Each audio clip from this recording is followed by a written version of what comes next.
My name is James Hartley, and I'm 89 years old. For most of my life, I've kept quiet about what happened in the final days of World War II, bound by classification orders that seemed like they'd never expire. But last month, the Department of Defense finally declassified the operational reports from Task Force Vanguard.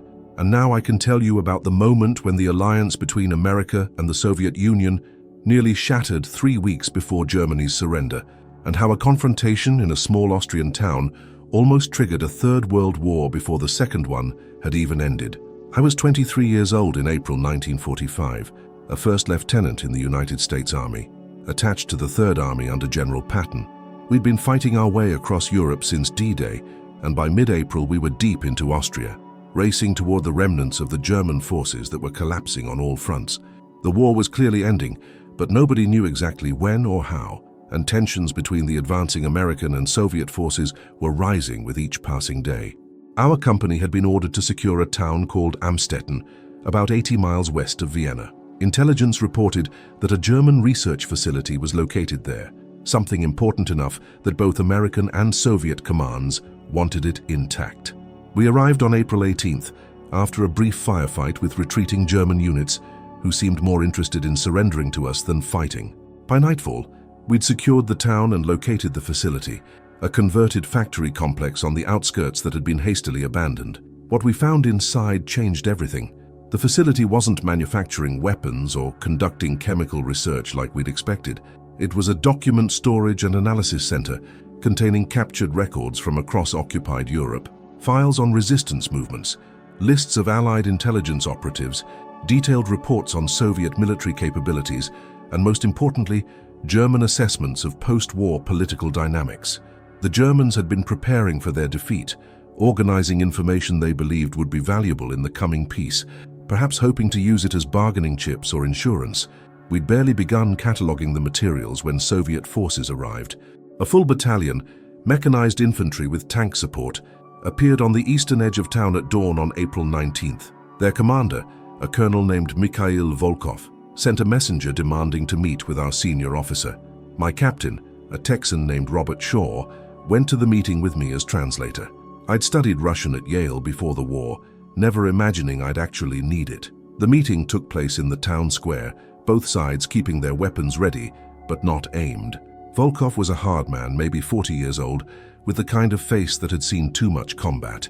He spoke through his own translator, though I could tell he understood some English.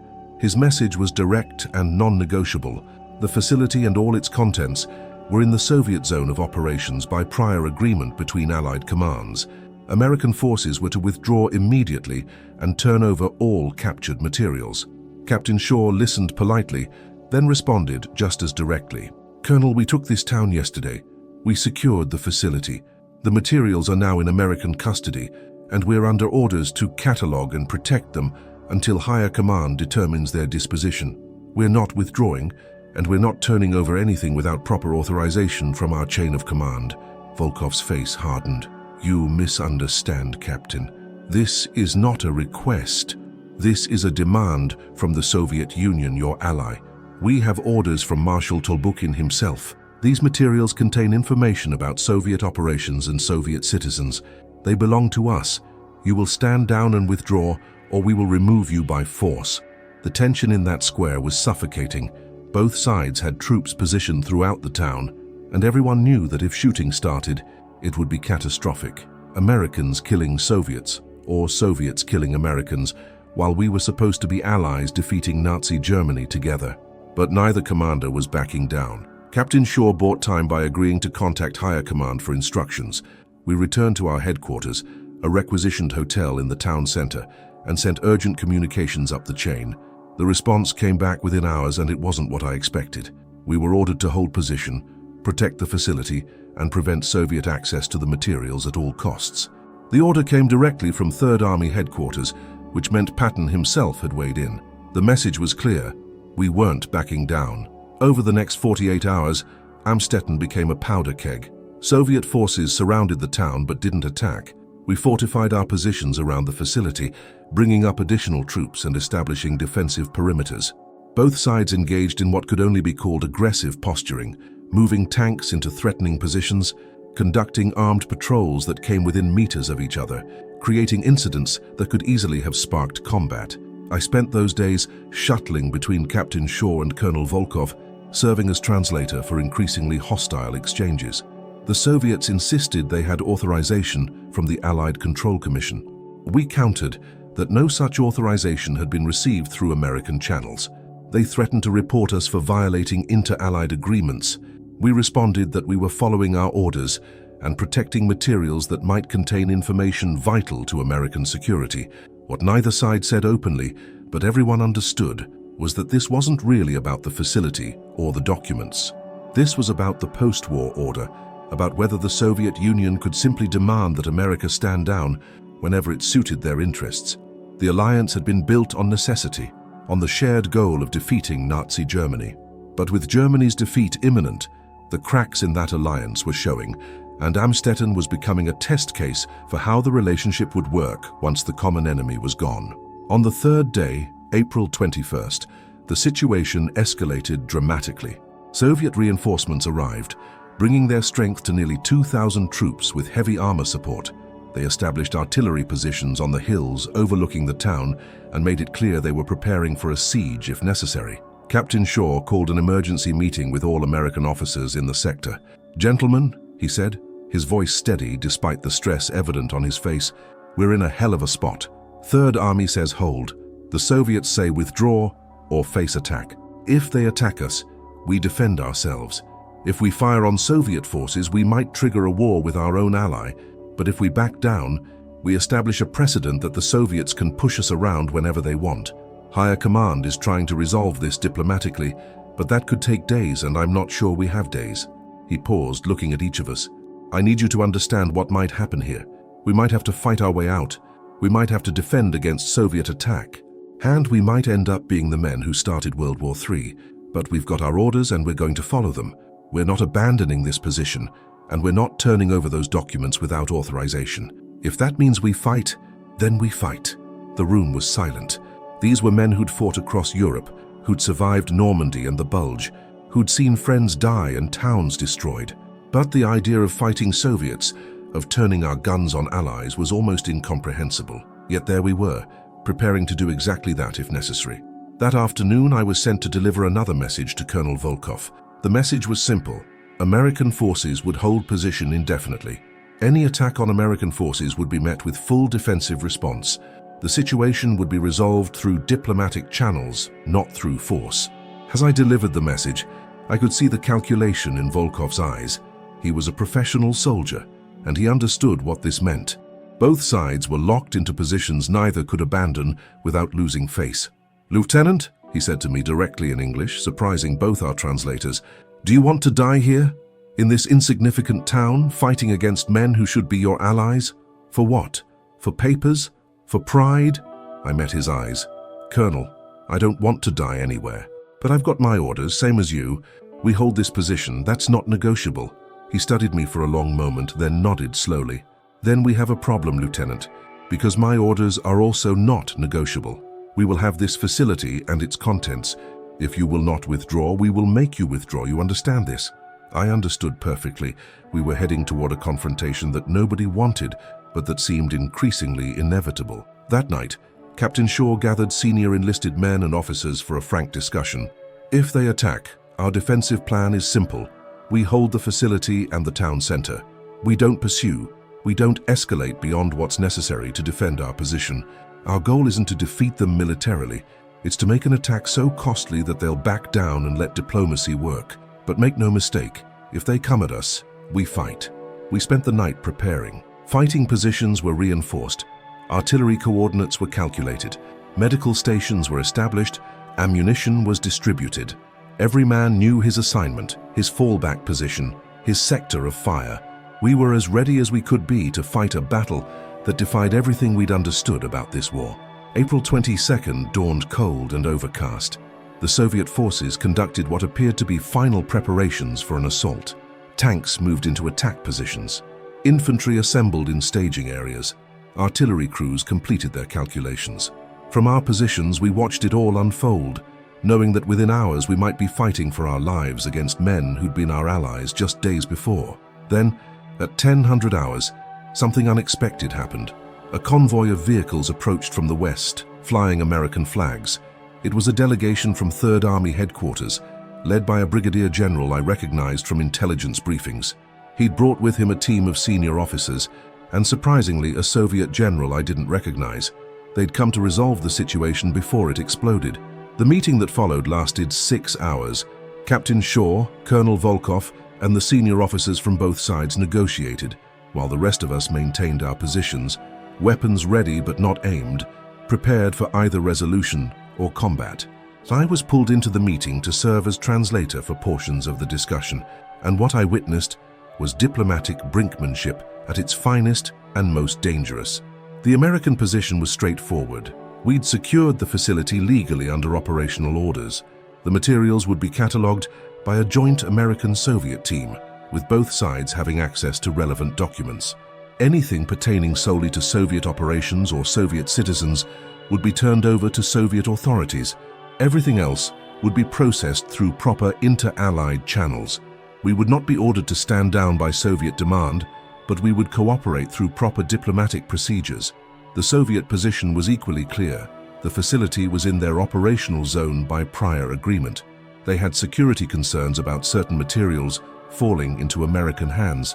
They needed assurance that sensitive information about Soviet operations, intelligence networks, and political matters would be protected. They would not accept American unilateral control of materials that affected Soviet interests. The breakthrough came when the Soviet general, who outranked Volkov and apparently had authority to negotiate, proposed a compromise. A joint team would immediately begin cataloging materials. Documents would be sorted into 3 categories: American interest, Soviet interest, and mutual interest. Each side would have veto power over the other's access to materials in their interest category. The mutual interest materials would be processed jointly, and critically, both sides would publicly characterize this as a successful example of Allied cooperation, not as a confrontation or standoff. It was face-saving for everyone. The Soviets got access to their materials and a degree of control over the process. The Americans didn't stand down under Soviet demand, but instead reached a negotiated agreement between equals. Neither side had to admit they'd been wrong or back down from their position, and most importantly, nobody had to shoot at their allies. Captain Shaw and Colonel Volkov shook hands in the town square that evening, a gesture that was photographed and distributed to news services as proof of Allied cooperation. The troops from both sides, who'd been prepared to kill each other that morning, instead began the strange process of working together to catalogue documents and sort materials. The tension didn't disappear overnight, but it de-escalated from imminent combat to wary cooperation. Over the following weeks, I worked closely with the joint team processing documents. It was surreal, sitting in rooms with Soviet officers, sorting through German intelligence reports, trying to determine which materials belonged to whom. The Soviets were particularly interested in anything related to their intelligence networks, resistance movements in Eastern Europe, and German assessments of Soviet military capabilities. We focused on information about Western European operations, German assessment of American forces, and documents related to Nazi war crimes that would be needed for future tribunals. But beneath the surface cooperation, the fundamental tension remained. We'd come within hours of shooting at each other, and everyone knew it. The alliance was fracturing even before Germany surrendered. The incident at Amstetten wasn't reported in newspapers back home, was barely mentioned in official histories, but it was a watershed moment. It was the first time American and Soviet forces had faced each other as adversaries rather than allies, and it established patterns that would define the Cold War for the next 4 decades. Germany surrendered on May 8, 1945. By then, the joint team at Amstetten had completed its work, and both American and Soviet forces had moved on to occupation duties in their respective zones. The documents were divided as agreed, with each side taking custody of materials in their interest categories and copies being made of mutual interest items. The potential crisis had been resolved without bloodshed, but the memory of how close we'd come haunted everyone who'd been there. I remained in Europe after the war, serving in the occupation forces, and eventually transitioning to intelligence work. Over the following years, I saw the divide between East and West harden into the Iron Curtain that Winston Churchill famously described. The confrontation at Amstetten made sense in retrospect. It had been an early warning sign of the conflict to come, a moment when the facade of Allied unity had cracked and revealed the fundamental incompatibility of American and Soviet visions for the post-war world. In 1947, I encountered Colonel Volkov again at an official function in Vienna. We spoke briefly, carefully, aware that we were now representatives of opposing sides in a new kind of war. "Lieutenant Hartley," he said, using my old rank, though I'd been promoted to captain, "I have thought often about Amstetten. We were very close to something terrible that day." I nodded. "We were following orders, both of us, doing our duty." He smiled slightly, a sad expression. "Yes, following orders. But I will tell you something, Lieutenant. When I reported to Marshal Tolbukin about that incident, he asked me a question. He asked, 'Did you learn something about the Americans?' I told him, yes, I learned that when Americans receive orders to hold a position, they will hold it. They will not be bullied or threatened or intimidated into backing down." He said, "Good, that is important to know." Volkov paused, choosing his words carefully. "Your Captain Shaw, your soldiers, they showed something that day. Not aggression, not desire for conflict, but determination. You had your orders, and you would follow them even at the cost of fighting us, even knowing it might start a larger war. That taught my superiors something important about who they were dealing with. I think perhaps it prevented some problems later, because they understood you would not simply stand down when ordered." I'd never thought about it that way, but he was right. The Soviets had tested America's resolve at Amstetten, had demanded we stand down, had threatened force if we didn't comply, and we hadn't budged. We'd prepared to fight if necessary, but we'd also sought diplomatic resolution. We'd shown both strength and restraint, both determination and pragmatism. That combination, that balance between firmness and flexibility, had defined American policy throughout the Cold War. The incident remained classified for decades. The documents we'd recovered at Amstetten contributed to intelligence assessments throughout the Cold War, but the story of how we'd nearly come to blows with Soviet forces was kept secret. The official narrative emphasized Allied cooperation and unity, avoiding any mention of the confrontations and near conflicts that had actually occurred in the final weeks of the war. But those of us who were there knew the truth. We knew how close we'd come to disaster, and we knew what we'd learned about ourselves and our adversaries in that crucible. Captain Shaw, who became Colonel Shaw and eventually General Shaw, occasionally spoke about it in classified briefings. He characterized Amstetten as the moment when the American military learned that the post-war world would require a different kind of strength, not just the ability to fight and win battles, but the ability to stand firm without fighting, to show resolve without escalation, to defend interests without triggering catastrophe. I retired from the Army in 1968 after more than 2 decades of service. Throughout my career, I'd seen the patterns established at Amstetten play out repeatedly. Berlin in 1948, Korea in 1950, Cuba in 1962, each crisis involved the same fundamental dynamic: Soviet pressure, American resistance, brinkmanship, followed by negotiated resolution. We'd learned at Amstetten that showing weakness invited aggression, but showing excessive aggression invited disaster. The balance between those extremes defined Cold War diplomacy. Captain Shaw died in 1983, before the Cold War ended. At his funeral, I met some of the other officers who'd been at Amstetten, men I hadn't seen in decades. We shared memories, talked about that tense week when we'd prepared to fight our allies, reflected on how that experience had shaped our understanding of military service in a nuclear age. One of them, a retired colonel named Mike Peterson, summed it up perfectly. We didn't know it at the time, but Amstetten was where we learned the rules of the game that would dominate the next 40 years. Stand firm, don't back down, but always leave room for diplomacy. Show strength, but seek resolution. That's what we did, and that's what we taught the Soviets about who they were dealing with. The Soviet Union collapsed in 1991, bringing the Cold War to an end. With archives opening on both sides, historians began piecing together the full story of those final days of World War II and the immediate post-war period. References to Amstetten started appearing in Soviet documents, with Russian historians describing it as one of the first confrontations of the Cold War, a moment when the Western Allies demonstrated they would not simply acquiesce to Soviet demands. I was invited to speak at a conference in 2003, bringing together American and Russian veterans and historians to discuss the transition from World War II to the Cold War. Standing in front of an audience that included former Soviet officers, I told the story of Amstetten for the first time publicly. I explained how close we'd come to combat, how both sides had prepared to fight, and how ultimately diplomacy and compromise had prevailed. A retired Russian general approached me afterward. He'd been a young lieutenant in 1945, serving in different sector, but he'd heard about Amstetten through military channels. "Your country showed something important that day," he told me through a translator. "You showed you could not be pushed around, but you also showed you preferred negotiation to confrontation. If you had backed down, my country would have learned the wrong lesson. If you had attacked first, it would have been catastrophe. Instead, you held firm and sought compromise. That balance, that combination of strength and wisdom, it probably saved many lives in the years that followed." His words meant more to me than any medal or commendation I'd received. We'd done our duty at Amstetten, followed our orders, served our country, but we'd also done something more important.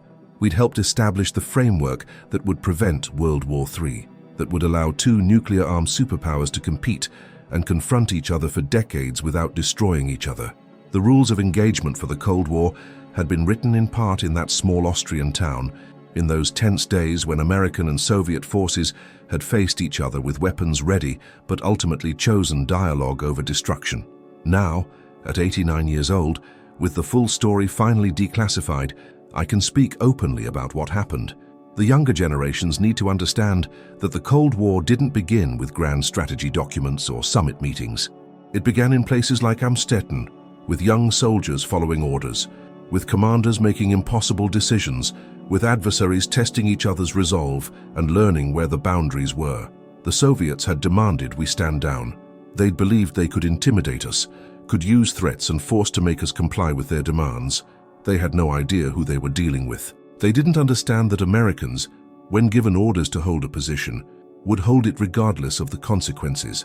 They didn't understand that we valued our commitments and our orders more than we feared confrontation. And critically, they didn't understand that we could be both strong and reasonable, both determined and diplomatic. Learning that lesson at Amstetten, before the atomic bombs at Hiroshima and Nagasaki, before the nuclear arms race, before the stakes became truly apocalyptic, may have been one of the most important things that happened in 1945. It established mutual understanding about resolve and limits, about red lines and negotiation space, about what each side would and wouldn't do. That understanding, purchased at the cost of 3 tense days in an Austrian town, helped keep the Cold War cold for the next 4.5 decades. Captain Shaw told me once, years later, that he'd been terrified during those days at Amstetten, terrified of making the wrong decision, of triggering a disaster, of being the man who started a war between allies. But he'd also known he couldn't back down, couldn't establish a precedent of American forces withdrawing whenever the Soviets demanded it. So he'd held firm, prepared for the worst, and worked toward the best possible outcome. That balance between preparation and diplomacy, between strength and wisdom, became the model for American military leadership throughout the Cold War. I think about Amstetten often now, especially as I watch current events and see new tensions between nations, new tests of resolve, new moments when leaders must decide whether to stand firm or back down. The lessons we learned in 1945 remain relevant. Show weakness and invite aggression. Show excessive strength and invite catastrophe. The narrow path between those extremes, the path of firm resolve combined with diplomatic flexibility, that's what kept the peace during the most dangerous decades of human history. The Soviets demanded we stand down. We refused. But we also negotiated. We found a way to protect our interests while avoiding catastrophe. And in doing so, we taught them who they were dealing with. A nation that wouldn't be bullied, but also wouldn't be reckless. A nation strong enough to stand firm, but wise enough to seek compromise. That lesson, learned in Amstetten in April 1945, helped shape the world we live in today. It's a lesson worth remembering, worth teaching to each new generation, worth preserving as part of the true history of how we navigated the most dangerous transition in modern history without destroying ourselves.